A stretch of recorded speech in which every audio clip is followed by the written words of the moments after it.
মাগরিবের নামাজের পরে হাসবুনাল্লাহু নি'মাল ওয়াকিল এই দোয়াটা যদি 33 বার করে পাঠ করতে পারে, আল্লাহ পাক নগদে তাকে 4টা পুরস্কার দান করে দেয়। যেরকম সুবহানাল্লাহ। এবং এই পুরস্কারগুলো আপনি নিজের চোখে দেখতে পারবেন যে হাসবুনাল্লাহু নি'মাল ওয়াকিল এই দোয়াটা পাঠ করার কারণে আল্লাহ পাক আপনাকে কি কি বেনিফিট দান করেছে। 1 নম্বরে আল্লাহ পাক আপনার দুশ্চিন্তা, আপনার টেনশন আল্লাহ পাক দূর করে দিবে। আপনি যত বড় দুশ্চিন্তায় থাকেন না কেন, আপনার টেনশন আপনাকে একদম শেষ করে দিচ্ছে। আপনি যদি হাসবুনাল্লাহু নি'মাল ওয়াকিল মানে আল্লাহ আমার জন্য যথেষ্ট, আল্লাহ আমার জন্য অভিভাবক হিসেবে যথেষ্ট, আপনি যদি দোয়া করতে পারেন, আল্লাহ পাক বলেন যে আমি আল্লাহ পাক তার টেনশন, তার দুশ্চিন্তা একেবারে দূর করে দেই। এটা হলো প্রথম নম্বর বেনিফিট।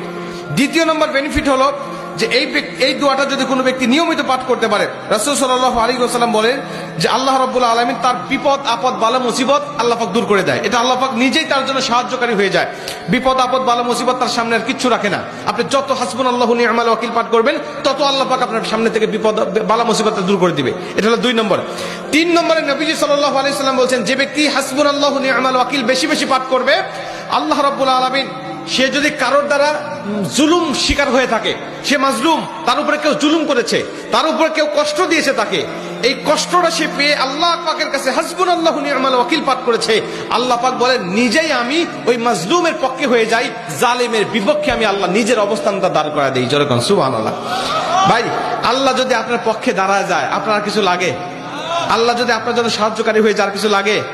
আপনাকে কোন জালিম আপনার উপর জুলুম করছে, আপনি হয়তো বা সেই জালিমের কাছে আপনি কিচ্ছু না, একেবারে তুচ্ছ, কিন্তু আল্লাহ তো তার থেকে অনেক বেশি শক্তিশালী।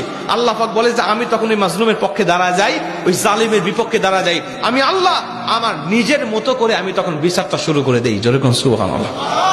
এজন্য যদি কেউ আপনার উপর জুলুম করে, আপনি হতাশা হবেন না, আপনি কষ্ট পাবেন না, আপনি আসমানের দিকে মুখটা উঁচা করে বলবেন হাসবুনাল্লাহু নি'মাল ওয়াকিল নি'মাল মাওলা ওয়া নি'মান নাসির। আপনি এই দোয়াটুকু শুধু পাঠ করবেন, দেখবেন যে আল্লাহ পাক আপনার সব হতাশা, সব দুশ্চিন্তা, সব টেনশন আল্লাহ পাক মুহূর্তের মধ্যেই আল্লাহ পাক আপনার দূর করে দিয়েছে। যেরকম সুবহানাল্লাহ। এবং 4 নম্বরে রাসূল সাল্লাল্লাহু আলাইহি ওয়াসাল্লাম বলছেন যে তাকে আল্লাহ পাক দুনিয়া এবং আখিরাতের কল্যাণগুলো আল্লাহ পাক তাকে দান করে দেয়। দুনিয়াতে যত কল্যাণ, যত খারাপই আছে এগুলো দূর করে দেয়, কল্যাণগুলো আল্লাহ পাক দান করে দেয়। আবার আখিরাতের যত কল্যাণ লাগবে আপনার সব কল্যাণগুলো আল্লাহ পাক আপনাকে দান করে দিবে।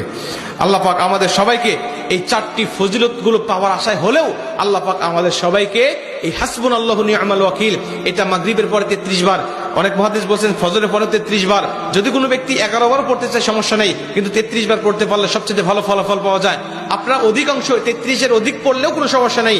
এক কথায় যে ব্যক্তি হাসবুনাল্লাহু নি'মাল ওয়াকিল বেশি বেশি পাঠ করবে, আল্লাহ পাক তাকে এই ফজিলতগুলো দান করবে। যেরকম সুবহানাল্লাহ। যতগুলো আমলের কথা বলা হয়েছে, আল্লাহ পাক আমাকে সহ সবাইকে আমল করার তৌফিক দান করুক। জোরে বলেন আমিন।